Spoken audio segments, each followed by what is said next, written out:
الحمد للہ رب العالمین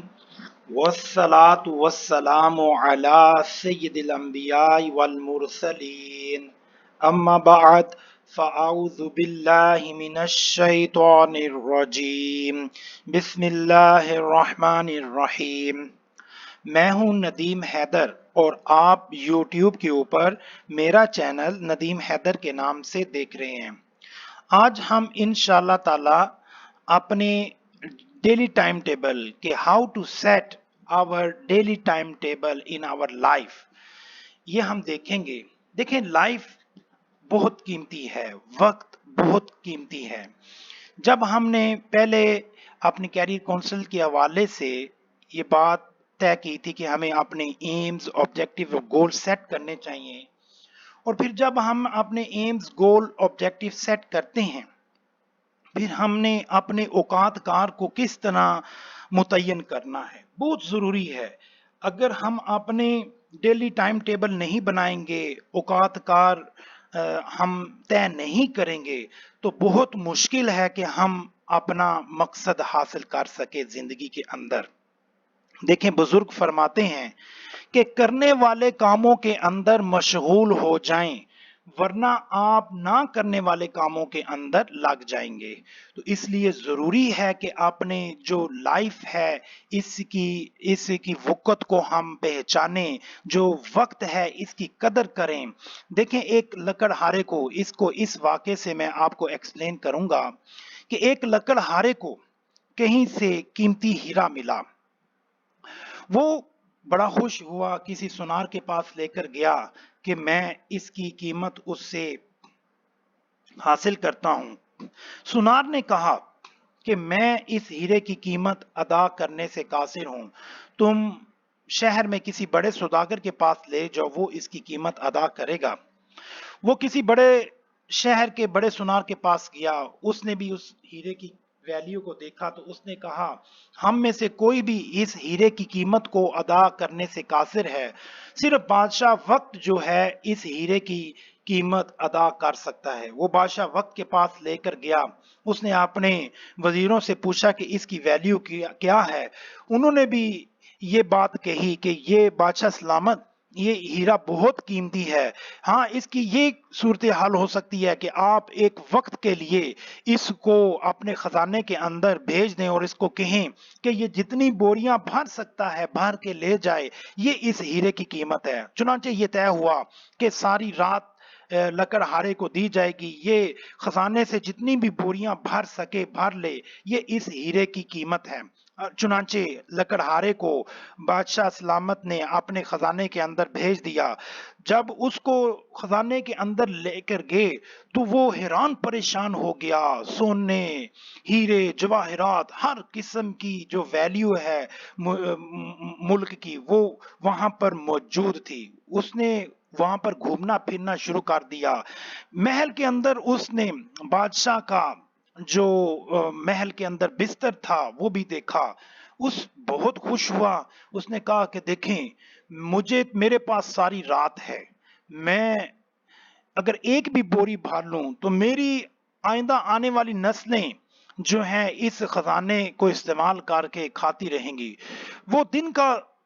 تھکا ہارا تھا، کام کر کے آیا تھا، اس نے کہا کیوں نہ تھوڑی دیر کے لیے میں آرام کر لوں، پھر میں انشاءاللہ تعالیٰ آخری اوقات کے اندر ایک بوری بھر لوں گا اور وہ ہمارے لیے کافی ہوگی۔ چنانچہ اس نے آرام کرنا شروع کر دیا۔ لکڑہارا تھا، دن بھر کام کیا تھا، سویا تو سوتا ہی رہا۔ بالآخر بادشاہ کے جو مصاحب تھے، گارڈ تھے، انہوں نے آ کر اس کو جھنجھوڑا اور کہا لکڑہارے تیرا ٹائم ختم ہو گیا، آجو چلیں۔ اب لکڑہارا بوری پکڑ کر بھرنے لگا، انہوں نے اس کا ہاتھ پکڑ لیا۔ انہوں نے کہا نہیں، تمہارا ٹائم ختم ہو چکا ہے، ہم نے تمہیں ساری رات کا وقت دیا تھا تاکہ تم خزانہ اکٹھا کر لو، اب تمہیں مزید مہلت نہیں دی جائے گی۔ لکڑہارا روتا رہا، چیختا رہا، چلاتا رہا، لیکن اس کی کسی نے نہ سنی اور اس کو محل سے باہر نکال دیا گیا۔ علماء کرام اس حقائق کو بیان کرنے کے بعد لائف کی ویلیو بھی اسی طرح سمجھاتے ہیں کہ ہماری زندگی بہت قیمتی ہے،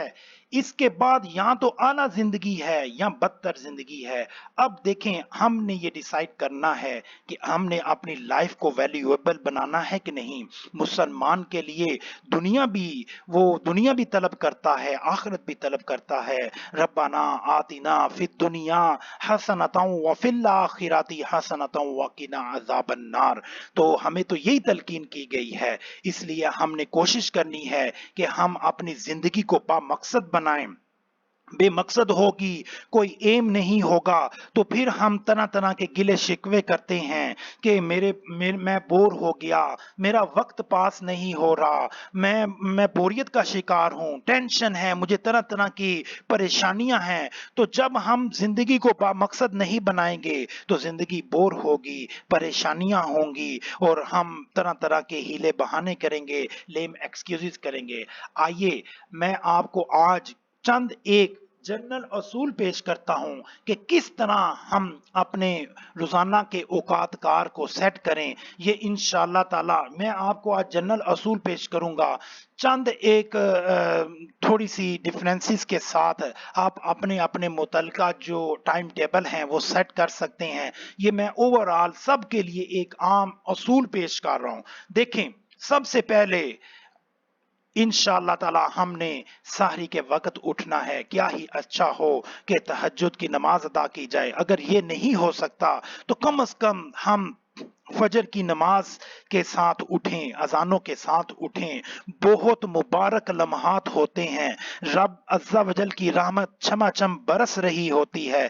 یہ اوقات کار جنہوں نے پائے ہیں، اس سے لطف اندوز وہی ہو سکتے ہیں، وہی ان اوقات کار کی قدر و قیمت کو جان سکتے ہیں۔ تو میری آپ سے گزارش ہے کہ برائے کرم فجر کی نماز جو ہے کبھی بھی قضا نہ کریں۔ کوئی بھی ہماری، اللہ کرے کہ ہماری کوئی بھی نماز قضا نہ ہو، تو فجر کی تو کبھی بھی قضا نہ ہو۔ اور وہ فجر کی نماز کے اندر وہ جو دو سنتیں قبلیہ فرض سے پہلے ہم پڑھتے ہیں، جس کے بارے میں روایت کے اندر آیا کہ دنیا اور اس میں جو کچھ ہے سب سے قیمتی یہ ہیں، تو ہم سوئے پڑے رہتے ہیں، اٹھتے نہیں، اور سورج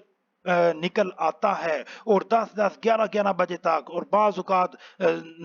2 بجے تک ہم سوئے رہتے ہیں، اور پھر ہم طرح طرح کے ہیلے بہانے کرتے ہیں۔ یہ تو میں نے نماز فجر کے وقت اٹھنے کا کانسیپٹ، چلیں ہمیں بھی تلقین کی گئی ہے، ہم نے اللہ عز و جل نے ہمیں اسلام کے اندر تلقین کی گئی ہے، ہم نے نماز فجر پڑھنا ہے۔ میں ایک غیر مسلم کی موٹیویشنل سپیچ سن رہا تھا کہ اس نے یہ الفاظ کہے تھے، اس نے کہا تھا کہ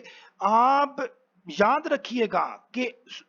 اگر سورج نے آپ کو اٹھایا نہ آ کے تو یقین جانی آپ کبھی بھی کامیاب نہیں ہوں گے۔ مطلب ان کا یہ تھا کہ سورج نکل آئے اور آپ پڑے رہیں، سوئے رہیں، سورج کی کرنیں نکلنے سے پہلے اٹھیں اگر آپ نے ترقی کرنی ہے۔ وہ دیکھیں دنیاوی انداز سے ہمیں موٹیویٹ کر رہے تھے، لیکن یہ تو الحمدللہ عز و جل صبح نماز فجر کے وقت اٹھنا ہمارے ایمان کا حصہ ہے۔ تو ہماری ابتدا ہی رب عز و جل کی عبادت سے ہو، رب عز و جل کے پاک کلام نماز فجر با جماعت ہم ادا کریں، مسجد کے اندر قرآن پاک کی تلاوت کریں، درود پاک پڑھیں، ذکر اذکار کریں،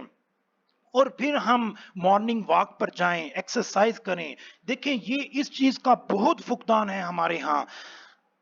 رب عز و جل کی بڑی پیاری نعمت ہے،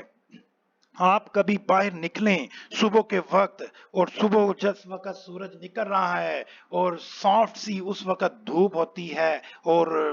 آکسیجن کی وافر مقدار ہوتی ہے، آپ ایکسرسائز کریں۔ میں اکثر مارننگ واک پر جاتا ہوں، ایکسرسائز کرتا ہوں، تو لیکن اتنی تعداد ہے، لاکھوں لاکھ ہمارے شہر کے اندر تعداد ہے، لیکن چند ایک لوگ جو ہیں وہ آپ کو ایکسرسائز کرتے ہوئے، واک کرتے ہوئے ملیں گے۔ ہمیں اپنی صحت کا بھی دھیان رکھنا ہے۔ صحت مند جسم ہوگا تو ہم زیادہ سے زیادہ رب عز و جل کی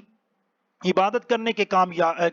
میں کامیاب ہوں گے، دنیاوی مقاصد کو حاصل کرنے میں، دنیاوی اور اخروی مقاصد کو حاصل کرنے کے لیے ہمیں صحت مند رہنا بہت ضروری ہے۔ پھر واپس گھر آئیں، ناشتہ کریں، اچھے انداز میں کریں، بہت ضروری ہے، کیونکہ اب ہم نے اپنے دن کے اوقات کار میں مصروف ہونا ہے، کام کاج کرنا ہے، ملازمت کرنی ہے، ٹیچنگ کرنی ہے، مختلف لوگوں کے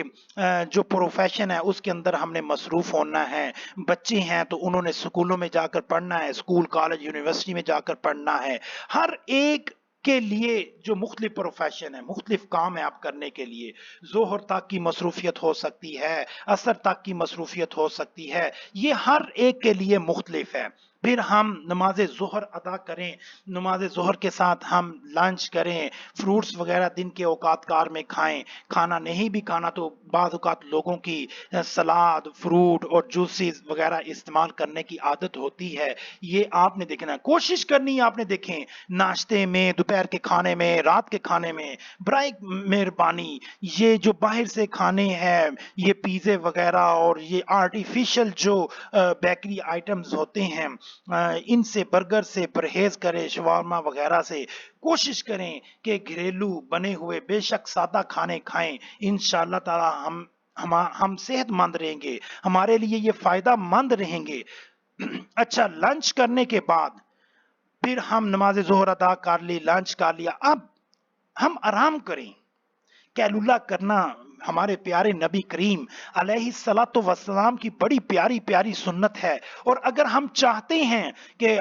ہمیں رات کے اوقات کار میں عبادت کے لیے، اپنی پڑھائی کے لیے وقت ملے، تو یہ بہت زبردست جو سنت ہے کیلولا کرنا، ہم فریش ہو جائیں گے۔ بے شک تھوڑے اوقات کار کے لیے کریں، بے شک آپ کے پاس زیادہ وقت نہیں ہے کیلولا کرنے کا، لیکن پھر بھی تھوڑے وقت کے لیے کیلولا کریں، انشاءاللہ تعالیٰ آپ دیکھیے گا کہ آپ فریش ہو جائیں گے، اور بقیہ جو ٹائم ہے آپ انشاءاللہ تعالیٰ آسان انداز میں اپنی پڑھائی میں، اللہ تعالیٰ کی عبادت کے اندر گزارنے میں کامیاب ہوں گے۔ اب نماز عصر کا وقت ہوا، کیلولا کے بعد بھی ہمارے پاس ٹائم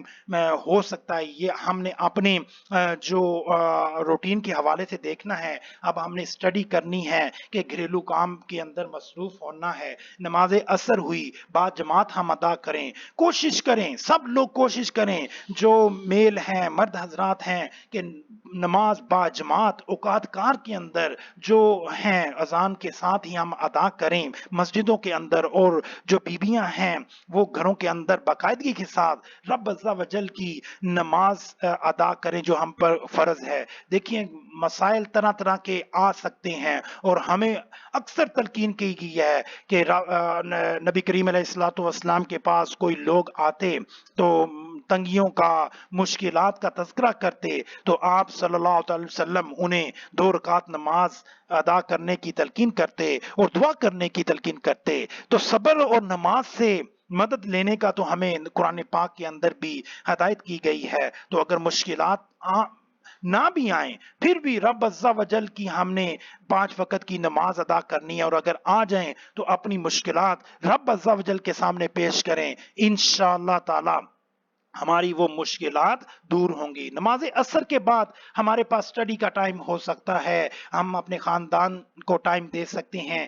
گیم کی کھیل سکتے ہیں۔ اب دیکھیں آج سے 15-20 سال پہلے ہمارے جو میدان تھے وہ سجے ہوتے تھے، لوگ طرح طرح کی گیمز کھیلتے تھے، ہم خود بھی کرکٹ وغیرہ کھیلنی دیگر اوقات میں، شام کے اوقات میں، لیکن اب لوگ نہ تو واک کرتے ہیں، نہ ایکسرسائز کرتے ہیں، نہ کوئی گیم کے اندر مصروفیت ہے، جس کی وجہ سے ہمیں زندگی کے اندر طرح طرح کے ہمیں صحت کے مسائل سے دوچار ہونا پڑتا ہے۔ پھر نماز مغرب کا وقت قریب ہی ہوتا ہے، نماز مغرب ہم با جماعت ادا کریں، اس کے بعد ہم اپنا شام کا کھانا کھائیں، پڑھائی کریں، اور ہمارے پاس فیملی کے لیے جو وقت نکل سکتا ہے۔ اسی طرح پھر نماز عشاء ہے وہ ہم با جماعت ادا کریں، اس کے بعد بھی ہمارے لیے اسٹڈی اور دیگر امور کے لیے وہ اوقات کار ہو سکتے ہیں۔ کوشش فرمائیں، ہر کوئی یہ بندہ کوشش کرے، ہم نے اچھی خاصی جو 6 سے 8 گھنٹے تک نیند بھی لینی ہے، تاکہ ہم جو ہے صحت مند زندگی گزارنے میں کامیاب ہوں۔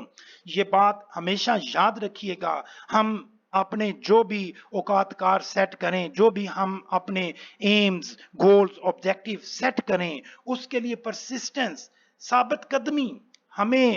اسٹرگل کرنی پڑے گی، کوشش کرنی پڑے گی اور صبر کا مظاہرہ کرنا پڑے گا، پھر کامیابی جو ہے، کامیابی ہمیں حاصل ہوگی انشاءاللہ تعالی۔ حال ہی میں آپ نے ایک مثال دیکھی ہے کہ اللہ عز و جل نے ابھی دیگر معاملات تو اس کے طے ہونے والے، لیکن ایک جو چیز سیکھنے والی ہے کہ دیکھیں 20-21 سال تک ایک ورلڈ پاور کے سامنے جو طالبان جو ہیں وہ ڈٹے رہے، انہوں نے مار بھی کھائی، ہر قسم کی جدید ٹیکنالوجی کے ساتھ ان کو واسطہ پڑا تھا، لیکن وہ ثابت قدم رہے، انہوں نے ہمت نہیں ہاری، لیکن ایک 20-21 سال کے عرصے کے بعد دیکھیں رب عز و جل نے پھر ان کو کامیابی عطا کی ہے، جس کا واشنگٹن جو وائس آف امریکہ ہے، وہ آج سے 20-21 سال پہلے کہ مذاق اڑاتے تھے کہ یہ لوگ ورلڈ پاور کا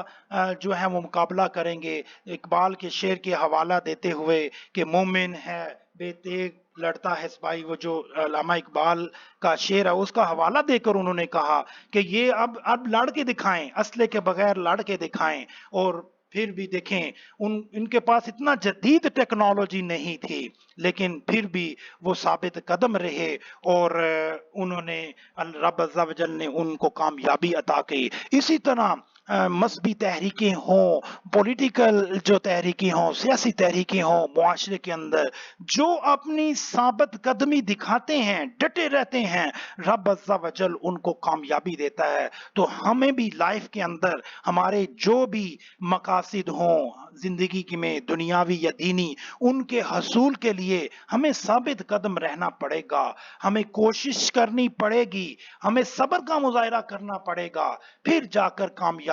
ہمیں حاصل ہوگی۔ بہت بہت شکریہ، امید ہے کہ آپ کو یہ ویڈیو پسند آئی ہوگی، اور اگر آپ کو یہ ویڈیو پسند آئے تو ہمارے چینل کو ضرور سبسکرائب کریں، لائک کریں، دوسروں تک پہنچائیں، بیل کے آئیکن کو کلک کریں تاکہ آپ کو ہمارے چینل میں یوٹیوب کے اوپر ہر نئی آنے والی ویڈیو ملے۔ اپنی آراء بھی ہمیں بھیجتے رہیں تاکہ ہم مزید امپروومنٹ اس کے اندر لاتے رہیں۔ بہت بہت شکریہ، دعاؤں کی درخواست ہے، اللہ تعالی ہمارا حامی و ناصر ہو۔ السلام علیکم ورحمۃ اللہ وبرکاتہ۔